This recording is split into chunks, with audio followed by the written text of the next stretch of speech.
বাবা ৰাতি 10টা বাজিলে তেলে শুব হোৱা নাই আৰু বাহিৰত ইমান মহ থাকিব নোৱাৰে আঁঠুৱাৰ ভিতৰতো নাথাকে কি হ'ব বা এনেকৈ হ'লে হোৱা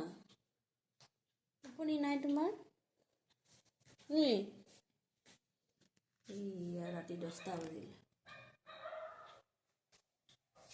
এতিয়ালৈকে শুব হোৱা নাই আৰু টোপনি নাই তোমাৰ বাবা টোপনি নাই এনেকৈ বান্ধি ল'ব লগা হৈছে ইমান মহ দুটা বান্ধি লৈছোঁ ইমান মহ এনেকৈ খোজকাঢ়ি থাকিব লগা হৈছে আঁঠুৱাৰ ভিতৰতো নাথাকে বদমাছটো টোপনি নাই তোমাৰ ইমান দেৰিলৈ কোন থাকে বাবা